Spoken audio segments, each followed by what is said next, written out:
సినీ నటుడు రామ్ చరణ్ సినీ జీవితంలో 18 సంవత్సరాలు పూర్తి చేసుకున్నారు.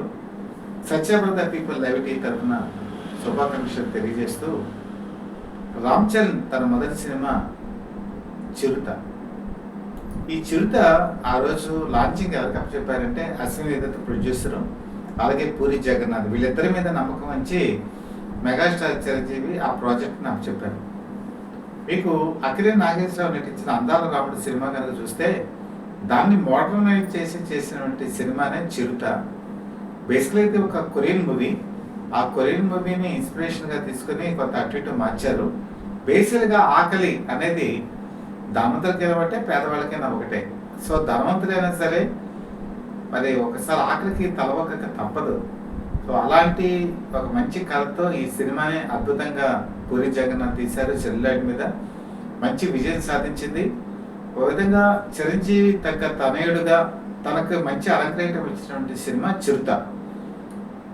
తర్వాత కాలంలో రామ్ చరణ్ ఎలా అడుగులు వేయాలి అని ఆలోచిస్తున్న తరుణంలో జనగా ఏ హీరోకైనా రెండో ప్రాబ్లం ఏమొస్తుందంటే, ఫస్ట్ది మంచి హిట్ అయితే సెకండ్ది జనగా ఫ్లాప్ అయ్యేటువంటి అవకాశాలు ఎక్కువగా కనిపిస్తాయి. చాలా పెద్ద పెద్ద హీరోలకు కూడా జరిగింది. కాకపోతే అలాంటిది జరగకుండా అల్లు అరవింద్ బాధ్యతని తీసుకున్నారు ప్రొడ్యూసర్గా. తన బాబైనటువంటి మెగాస్టార్ చిరంజీవితో ఎన్నో సినిమాలు తీశారు. ఆయన ఒక స్టైలిష్ హీరోగా తీర్చిదిద్దారు ఆయన. సో కొడుకును కూడా ఆ రకంగా తీర్చిదిద్దాలని తీసినటువంటి రెండో సినిమా మగధీర. రాజమౌళికి ఆ రోజు ఒక నెసిటీ ఉంది, తనకు తాను ప్రూవ్ చేసుకోవాలి, ఒక నేషనల్ మార్కెట్లో తనకు తాను డైరెక్ట్గా నిలబెట్టుకోవాలని ఒక తపనతో మగధీర సినిమా తీశారు. మగధీర రిలీజ్ అయిన తర్వాత ఎవరికి అందనేటువంటి అంచనాలతో, ఎవరికి రీతిని కలెక్షన్స్తో రామ్ చరణ్ ఎక్కడికో తీసుకెళ్ళిపోయింది. రామ్ చరణ్ తండ్రికి మించిన తనయుడు అవుతాడు అన్నటువంటి ఒక నమ్మకం కలిగించింది కూడా ఈ సినిమాతోనే. ఈ సినిమా అద్భుత విజయం రామ్ చరణ్ తర్వాత సినిమాలకు కూడా ఒక బాట వేసిందని చెప్పక తప్పదు. జనగా అక్కడ మీరు కనుక చూసుకుంటే రాజమౌళి సినిమాలకు వచ్చేప్పటికి ఒక హీరోయిజాన్ని ఎంత పీక్గా తీసుకెళ్లాతో అంత పీక్ తీసుకెళ్ళిపోతారు. అదే స్థాయిలో కనుక మిగతా చిత్రాలు ఉండకపోతే అది చాలా ఇబ్బందికరమైన పరిస్థితి, ఫ్లాప్లు ఎదుర్కోవాల్సిన పరిస్థితి కూడా వస్తుంది. సో అలాంటి పరిస్థితి రామ్ చరణ్ కూడా వచ్చింది. అంజనా ప్రొడక్షన్స్ బ్యానర్ మీద నాగబాబు తీసినటువంటి ఆరెంజ్ సినిమా ఈరోజు ఈ తరంలో తీయవలసినటువంటి సినిమా. ఈ జనరేషన్లో కనుక తీసుకుంటే ఆ సినిమా కథ ఇంకా ఆకట్టుకునేది. దాని ముందుగానే అడ్వాన్స్గా బొమ్మరిల్లు తీసినటువంటి దర్శకుడు భాస్కర్ ఆ సినిమాని తీశారు. ఆ రోజుల్లోనే మీకు ఒక మొబైల్ ఫోన్ ఉందనుకోండి, ఆ మొబైల్ ఫోన్ నాది, ఇంకోటి చూడకూడదు అనే ఒక ప్రైవసీ అనేది ఆ రోజుల్లోనే ఆ సినిమాలో చూపించారు. ప్రైవసీ అనేది ప్రేమికుల మధ్య కూడా ఉంటుంది అని చెప్పినటువంటి సినిమా ఆరెంజ్. ఆ రోజుల్లో చాలా మంచి సినిమా. కానీ ప్రేక్షకులకు ఎలా ఉంటుందంటే, కమర్షియల్ అంగులతో చూసినటువంటి రామ్ చరణ్ని ఇలాంటి క్యారెక్టర్లో చూడలేకపోయారు. ఆ సినిమాని రిజెక్ట్ చేశారు. ఎంత రిజెక్ట్ చేశారంటే, నాగబాబు తర్వాత అంజనా ప్రొడక్షన్స్ మీద సినిమా తీయలేనటువంటి పరిస్థితిని కల్పించడం జరిగింది. సాధారణ చాలా అప్పుల్లో ఇరుక్కుపోయారు. ఆ రోజు పవన్ కళ్యాణ్ కూడా డిస్ట్రిబ్యూషన్ వ్యవస్థ నుంచి ఎలాంటి ఇబ్బందులు ఎదుర్కొన్నారో తన వ్యక్తిగత అనుభవాలు కూడా మిగతా వాళ్ళతో చెప్పడం జరిగింది. ఆ విధంగా సీరియల్స్లో కూడా నటించవలసినటువంటి పరిస్థితి నాగబాబుకి వచ్చింది. అంటే చిన్న టీవీకి వచ్చేసారు ఆయన. ఆ తర్వాత అది కోరుకోవడానికి చాలా టైం పట్టేసింది ఆ సినిమా. తర్వాత అంజనా ప్రొడక్షన్స్ మీద ఇంకే సినిమా కూడా తీయలేదు. సో మెగాస్టార్కి తగ్గ తనయుడు అనిపించుకున్న రామ్ చరణ్ తొలి చేదు అనుభవాన్ని తన సొంత ప్రొడక్షన్స్లోనే చూడటం జరిగింది. ఆ తర్వాత పాలిటిక్స్లోకి మెగాస్టార్ చిరంజీవి వెళ్ళిపోవటం, ఆయనకి సహకరిస్తూ ఆయన ప్రచారం చేయటం, తర్వాత మరి ఖైదీ నెంబర్ 150తో ఆయన రీఎంట్రీ ఇవ్వటం.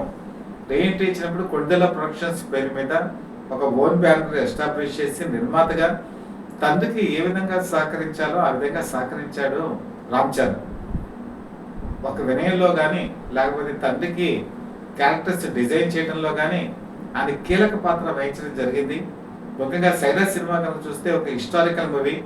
ఆ హిస్టారికల్ మూవీ కూడా తనే నిర్మాతగా ఉండి అన్ని బాధ్యతలు కూడా నెత్తి మీద పెట్టుకొని అది విజయవంతం అవటంలో కూడా తను ఎంతో ముందుకు నడిపించాడు.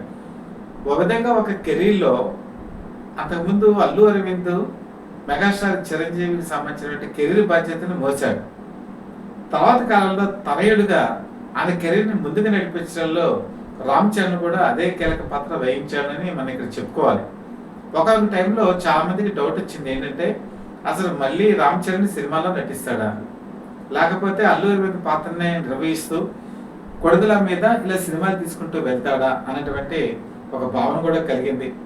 అదే టైంలో తల్లి సురేఖ కోరిక మీద తండ్రి కొడుకు నటించాలి అనేటువంటి ఒక తపన ఉండటంతో ఆచార్య అనేటువంటి సినిమా తీయడం జరిగింది. కొరటాల శివ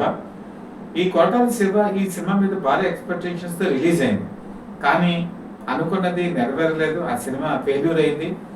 మళ్ళీ అభిమానుల్లో తీవ్రమైన నిరాశ. రామ్ చరణ్ నటించినటువంటి ఈ సినిమా అందుకోని అంచనాలకు వెళ్ళకపోవడం, దానికి చిరంజీవి రకరకాలుగా ఈ సినిమా ప్రొడక్షన్స్ లో వేలు పెట్టడం అనేది ఆ రోజు ఒక కారణంగా చూపించారు. ఏదేమైనా సరే ఆ బాధ్యత తన మీద పెట్టుకున్నాడు కొరటాల శివ. ఆ ప్రాజెక్టు ఫెయిల్యూర్ ప్రాజెక్ట్ గానే మిగిలిపోయింది. ఇలాగా తన కెరీర్ 18 సంవత్సరాలు కనుక చూసుకుంటే ఆయన ఏదో వచ్చిన సినిమాలు చేసుకుంటూ పోలేదు. తను నచ్చిన సినిమాలు, తనకు మెచ్చిన సినిమాలు, ప్రజలకు ఏదైనా నచ్చుతాయో అన్ని ప్లానింగ్ చేసి ఆ ప్లానింగ్ ప్రకారం వెళ్ళాడైనా. కానీ అంత ప్లానింగ్ లో వెళ్ళినా కూడా ఫెయిల్యూర్స్ వచ్చాయి. ఇప్పుడు మెగాస్టార్ చిరంజీవి మొట్టమొదటి 100 చిత్రాలు ఆయన ఏమి ప్లాన్ చేసుకునేవి కావు. తనకి ఏ సినిమాలు వస్తే ఆ సినిమా చేశారు. విలన్ గా చేశారు, హీరోగా చేశారు. ఆ తర్వాత ఆయన కామెడీ చేశారు చెంటపై లాంటి సినిమాల్లో. కానీ 100 చిత్రాలు త్రినేత్రులు వచ్చేంత వరకు కూడా విజయాలు ఎక్కువగా ఉన్నాయి. కానీ 100వ సినిమా నుంచి 150 సినిమా చేయడానికి మాత్రం చాలా సంవత్సరాలు టైం తీసుకున్నారు. ఆ 100 నుంచి 150కి వచ్చేటువంటి సినిమాల్లో మీకు ఫెయిల్యూర్స్ కూడా ఉన్నాయి. అంటే ఎవరైతే తన కెరీర్ ని ఎక్కువగా ఆచితూచి అడిగేస్తారో వాళ్ళకి ఫెయిల్యూర్స్ వస్తాయి అని చెప్పడానికి ఇది ఉదాహరణగా చెప్తున్నాను. ఒకప్పుడైతే ఒక హీరో నెలకి కనీసం 3 సినిమాలు చేసేవాడు. ఆ 3 సినిమాల్లో ఒకటి హిట్ అయ్యేది, ఒకటి యావరేజ్, ఒకటి ఫ్లాప్ అయినా కూడా ఆ హీరో కెరీర్ బాగా నడిచేది. కానీ మీకు దాదాపు 1995 నుంచి కనుక చూసుకుంటే ప్రతి హీరో కూడా ఒక సంవత్సరానికి ఒక సినిమా అంటే గగనమైపోయింది. అలాగే రామ్ చరణ్ కూడా అదే బాటలో నడిచాడైనా. తను ఎంచుకున్నటువంటి డైరెక్టర్స్ మంచి డైరెక్టర్స్. మళ్ళీ అదే రాజమౌళి RRR సినిమాతో బ్రహ్మాండమైన విజయాన్ని అందించడం జరిగింది. అందులో రామ్ చరణ్ చేసినటువంటి నటన కానీ, తర్వాత అతని క్యారెక్టరైజేషన్ కానీ, అతను స్పీచ్ కానీ, డైలాగ్ డెలివరీ కానీ, డ్యాన్సులు కానీ, మళ్ళీ RRRతో నేషనల్ లెవెల్లోనే కాదు ఇంటర్నేషనల్ లెవెల్లో కూడా అతనికి మంచి పేరు వచ్చింది. జూనియర్ ఎన్టీఆర్ కూడా అంతే పేరు వచ్చింది. సో ఆ విధంగా మళ్ళీ కెరీర్ గాడిన పడింది అనేటువంటి ఒక సినిమా RRR. కరోనా తర్వాత వచ్చినటువంటి ఈ సినిమా కలెక్షన్ దుమ్మే రేపింది. అయితే అసలు అతనిలో మంచి నటుడు ఉన్నాడు అని చెప్పడానికి నాయక్ అనే ఒక సినిమా ఉందండి. నాయక్ ఒక సినిమాలో అతను కామెడీ చేస్తాడు. మొట్టమొదటిసారి కామెడీ టచ్ చూపిస్తాడు, అలాగే హీరోయిజం చూపిస్తాడు, తర్వాత నవ్వు తెప్పిస్తాడు, అలాగే ఒక విధంగా ప్రేక్షకులకి గిలిగంతలు కూడా పెడతాడు. సో నాయక్ అనేది చాలా మంచి సినిమా. ఒక విధంగా అది సూపర్ డూపర్ హిట్ కాకపోయినా కూడా కమర్షియల్ గా మాత్రం మంచి పేరునే తీసుకొచ్చింది. మరి అతను ఎన్నుకున్నటువంటి మరొక సినిమా జంజీర్తో పాన్ ఇండియా లెవెల్లో అతను ఎదుగుదామని చెప్పి అనుకున్నాడు. కానీ ఒకనాడు అమితాబ్ బచ్చన్ నటించినటువంటి జంజీర్ సినిమా రీమేక్ చేయాలనుకోవడమే పొరపాటు. కొన్ని క్లాసిక్ మూవీస్ ని మనం టచ్ చేయకూడదు. టచ్ చేస్తే దానికి ఉన్నటువంటి ఇంపాక్ట్ పోతుంది. ఇప్పుడు షోలేని మళ్ళీ షోలే కింద తీశారు. క్లాసిక్ సినిమా అది తీయకూడదు. కానీ రామ్ గోపాల్ వర్మ అక్కడ ఫెయిల్యూరే ఎదుర్కొన్నాడు. అలాంటి ఫెయిల్యూరే ఇక్కడ జంజీర్ సినిమాలోనే ఎదురైంది.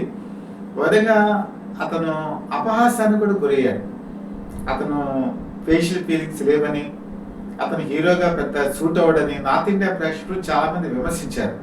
కానీ అలాంటి వాటికి మళ్ళీ బదులు ఎక్కడిచ్చాడన్నా RRR సినిమాతో అందరికి నార్త్ ఇండియా ప్రేక్షకులకి తనంటే తాను ఏంటో ప్రూవ్ చేసుకున్నాడు రామ్ చరణ్.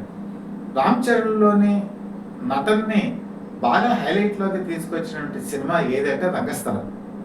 రంగస్థలంలో అతను ఏ విధంగా నటించాడనేది అందరికీ తెలిసిందే. కృష్ణవంశీ అద్భుతమైన డైరెక్షన్ ప్రతిభ అతనిలోని మరొక సహజమైన నటుడిని బయటికి తీసుకొచ్చి ఒక చిరంజీవికి ఇమేజ్కి తగ్గట్టుగా అతని సినిమాలు చేసుకుంటూ ఒక సినిమానే కాదండి, అతను అనేక రకాలైనటువంటి ప్రొఫెషన్స్లోకి వెళ్ళాడు. బిజినెస్లోకి వెళ్ళాడు. డైవర్సిఫికేషన్ ఉంది. ఒక నిర్మాతగా, ఓ డిస్ట్రిబ్యూటర్గా, తర్వాత అపోలో హాస్పిటల్స్కి వాళ్ళ వైఫ్ వచ్చేటప్పటికి ఆ మొత్తం బాధ్యతలన్నీ కూడా ఆవిడే చూసుకుంటోంది. ఓ పక్కన రియల్ ఎస్టేట్ వైపు ఇలాగే చాలా వైపు తన వ్యాపార ప్రయత్నాన్ని ముమ్మరం చేసుకుంటూ ఒక బిజినెస్ టైకూన్‌గా ఎదిగాడు తను. ఎంత ఎదిగినా కూడా అతని సమాజం పట్ల ఒక అంకితభావం ఉంది. అలాగే డిస్ప్యూట్స్‌కి చాలా దూరంగా ఉంటాడు. తోటి నటీనటులతో ఎంతవరకు మర్యాదగా ఉండాలో అంత చక్కగా మర్యాదగా వ్యవహరిస్తాడు. అభిమానులతో కూడా అదే రకమైన ప్రవర్తన. తండ్రి ఏ రకంగా వివాదాస్పదం కాకుండా ఉంటాడో, ఇతను కూడా అదే రకమైన వివాదాస్పదం కాకుండా తన సహజ శైలిలో అందరినీ నవ్వించుకుంటూ, మెప్పించుకుంటూ వెళ్ళేటువంటి వ్యక్తి రామ్ చరణ్. రామ్ చరణ్ ఇప్పుడు రాబోయే ప్రాజెక్ట్ కనుక మనం చూసుకుంటే 'పెద్ది' అనేటువంటి ఒక సినిమా వస్తుంది. ఈ 'పెద్ది' అనేటప్పటికి ఒక స్పోర్ట్స్ బ్యాక్‌గ్రౌండ్‌లో తీస్తున్నటువంటి సినిమా. మీకు ఈ మధ్య ఒక క్రికెట్ ఆడుతున్నట్టు ఒక షాట్ కూడా రిలీజ్ అయింది. బహుశా ఇది క్రికెట్‌కి సంబంధించిన స్టోరీనా అని చెప్పి అనుకుంటే, ఒకవేళ అదే కనుక స్టోరీ అయితే మాత్రం ఒక సామాన్యంగా ఉండేటువంటి వ్యక్తి ఇంటర్నేషనల్ లెవెల్‌లో ఒక మెరుపులు మెరిపించే స్థాయికి వెళ్ళిన ఒక క్రీడాకారుడి జీవితమే ఈ సినిమా స్టోరీ అని చెప్పి మనకి తెలుస్తుంది. ఒక సినిమాలో క్రికెట్ గానీ, లేకపోతే ఒక స్పోర్ట్స్ గానీ, ఒక సినిమాలో చూపించారంటే దాని వెనకాల ఎంతో కథ ఉంటుందండి. ఎదగటానికి ఎంత కష్టం ఉంటుందో, ఆ ఫీల్డ్‌లో రాజకీయాలు ఉంటాయి. ఆ రాజకీయాలను ఎదుర్కోవడం కూడా అంతే కష్టం. సో, అందులో ఎలాంటి పరిస్థితులు ఉంటాయి, ఏ విధంగా బెట్టింగులు ఉంటాయి, ఏ విధంగా మనిషిని పతనావస్థకి చేర్చాలని ప్రయత్నం చేస్తారో అవన్నీ దాటుకొని అతను విజయ శిఖర తీరాలకి ఎలా వెళ్తాడు అనేటువంటి ఈ సినిమా అని చెప్పేసి అందరు ఎక్స్పెక్టేషన్ చేస్తున్నారు. బుచ్చిబాబు ఈ సినిమాకి డైరెక్షన్ చేస్తున్నారు. ఇక్కడ బేసికల్గా ఈ సినిమా ప్రాజెక్టు జూరీ ఎన్టీఆర్ దగ్గరికి వెళ్ళింది. జూరీ ఎన్టీఆర్ ఈ సినిమా చేద్దామా వద్దా అని ఆలోచించి చివరికి ఈ ప్రాజెక్ట్ వదిలేస్తే ఈ రామ్ చరణ్ ఈ కథ విని, ఈ కథ మీద నమ్మకంతో, డైరెక్టర్ మీద నమ్మకంతో ఈ సినిమాని ఎంచుకోవడం జరిగింది. ఇది శీఘ్ర వేగంతో, శరవేగంతో జరుగుతోంది. కాబట్టి ఈరోజు చిరంజీవి అభిమానులు మరొక రంగస్థలంలోని నటుడు ఈ సినిమా ద్వారా మళ్ళీ వెలికి తీయబడతాడు అని చెప్పి ఒక హోప్స్తో ఎదురు చూస్తున్నారు. ఎప్పుడు హోప్స్ లేనటువంటి సినిమానే సక్సెస్ అవుతుంది. మీరు గేమ్ చేంజర్ చూడండి. గేమ్ చేంజర్ చాలా ఎక్స్పెక్టేషన్స్. శంకర్ సౌత్లోనే చాలా మంచి దర్శకుడు. ఒకప్పుడు బ్రహ్మాండమైనటువంటి హిట్స్. ఆయన నటనలో కనుక ఒక నటుడు ఉంటే అతను చాలా మోల్డ్ అవుతాడు, చక్కటి ప్రతిభని చూపిస్తాడు అంటే నమ్మకంతో తాను ఏ టైం అడిగినా, ఏ కాల్ షీట్లు అడిగినా, ఏది అడిగినా సరే రామ్ చరణ్ కాదనకుండా ఆ సినిమాకి కేటాయించాడు. సర్వశక్తులు ఒడ్డాడు. డైరెక్టర్ని నమ్ముకున్నాడు, ప్రొడ్యూసర్ దిల్ రాజుని నమ్ముకున్నాడు. కానీ ఆ సినిమా అనుకోని రీతిలో పరాజయం ఎదురేది. అంచనాలు అందుకోలేకపోయింది. అయినా సరే తను ఆ డిప్రెషన్లో ఉన్న, ఆ బాధలో ఉన్న ఎవరిని కూడా ఒక మాట కూడా పల్లెత్తి అనకుండా ఉన్నటువంటి ఒక మనస్తత్వం రామ్ చరణ్ది. సక్సెస్ అయితే తను ఎలా తీసుకుంటాడో ఫెయిల్యూర్స్ని కూడా తను అలాగే తీసుకుంటాడు. సక్సెస్ ఫెయిల్యూర్స్కి ఒకే రకంగా ప్రతిస్పందించే తీరు రామ్ చరణ్కి అలవాటు పడటం అనేది అది గొప్ప వరం. అలాంటి వ్యక్తులు సినిమా ఇండస్ట్రీలో చాలా అరుదుగా ఉంటారు. అలాగే సమాజానికి సేవ చేయాలి అనేటువంటి ఆలోచన ఉన్న వాళ్ళు కూడా చాలా తక్కువ మంది ఉంటారు. అలాంటి అరుదైనటువంటి వ్యక్తి రామ్ చరణ్. అటు మానవతలో కానీ, లేకపోతే నడవడికలో కానీ, లేకపోతే హుందాతనంలో కానీ, అలాగే సమయస్ఫూర్తితో కానీ, అలాగే అందరితో వివాదాస్పదం కాని రీతిలో ఉండటం కానీ, పైగా తను మెగాస్టార్ కొడుకుని అహంకారం కానీ ఆయనకి ఏ కౌశానా కూడా లేవు. ఎక్కడో కూడా ఏది తను వాడుకోవాలి తన పేరు మీద అని ఏ రకంగా కూడా ఆయన అనుకోరు. అన్నిటికీ దూరంగా ఉంటారు. అది అతనికి ఉన్నటువంటి గొప్పతనం. చదువుకునే రోజుల నుంచి కూడా అదే రకమైనటువంటి మనస్తత్వం. ఎవరైతే అడిగితే పూర్ పీపుల్ అయినా సరే వెంటనే వాళ్ళకి ఏదో సహాయం చేసే మనస్తత్వం కూడా రామ్ చరణ్కి చిన్నప్పటి నుంచి కూడా అలవాటు పడింది. ఆ అలవాటు పడిన గుణమే ఈరోజు అతన్ని ఎవరు అందుకోలేని రీతిలోకి పైకి తీసుకెళ్ళింది. వచ్చే సినిమాలు కూడా అతను ఒక ప్లానింగ్ ప్రకారమే చేసుకెళ్తారు. అందులో నో డౌట్. ఈ 18 సంవత్సరాలే కాదు, ఇంకా రాబోయే సంవత్సరాల్లో కూడా మరిన్ని ఆణిముత్యాలైనటువంటి చిత్రాలు రామ్ చరణ్ నుంచి వస్తాయని చెప్పి, అతను ప్రేక్షకులకి ఏది కోరుకుంటారో అదే ఇస్తారని చెప్పి అభిమానులు కూడా ఆశిస్తున్నారు. అభిమానులు ఆశించడంలో కూడా తప్పులేదు. అవన్నీ కూడా నిజం అవ్వాలని చెప్పి మనస్ఫూర్తిగా కోరుకుంటూ, మరొకసారి 18 సంవత్సరాలు ఒక ఇండస్ట్రీలో విజయవంతంగా నడిపారంటే అది ఆషామాషిగా అయ్యేటువంటి వ్యవహారం కాదు. మెగాస్టార్ చిరంజీవి తనయుడిగా లాంచింగ్ వరకు మాత్రమే ఏదైనా ఉపయోగపడుతుంది. కానీ తర్వాత తన సొంత టాలెంట్, తన సొంత కృషి, తన సొంత అభినయం ఉంటేనే వాళ్ళు షైన్ అవ్వగలరు. అలా షైన్ అయ్యి ఒక విధంగా వారసత్వాన్ని కూడా తన నటనతో మైమరిపింప చేసినటువంటి రామ్ చరణ్ ఖచ్చితంగా విజయవంతం మరిన్ని సినిమాలు చేయాలని మనస్ఫూర్తిగా కోరుకుంటూ, మీ మిత్రుడు శ్రేయోభిలాషి Satyabrata people live TV chief editor BVSS Krishnaprasad కోరుకునేది ఒకటే, మీకు కంటెంట్ కనుక నచ్చింది అనుకోండి లైక్ చేయండి, మీ కామెంట్స్ రూపంలో మీ అభిప్రాయాలు తెలియచేయండి. ఒకవేళ నచ్చలేదు అనుకోండి, ఎందుకు నచ్చలేదో కూడా మాకు తెలియచేయండి. దాంతో వచ్చే వీడియోస్ మరింత క్వాలిటీతో మీకు అందజేయడానికి మేము ప్రయత్నం చేస్తాం. ప్రతి ఛానల్కి కూడా సబ్స్క్రైబర్ చాలా అవసరం అండి. మీరు బెల్ ఐకాన్ ప్రెస్ చేసి సబ్స్క్రైబ్ కనుక చేసుకున్నట్టయితే మాకు చాలా సంతోషం. మీ దీవెన మాకు పొందినట్టుగా మేము భావిస్తూ ముందుకెళ్ళగలుగుతాం. సహకరిస్తున్నందుకు ధన్యవాదాలు. మరొకసారి మీ మీద కృతజ్ఞతతో మీ మిత్రుడు కృష్ణప్రసాద్.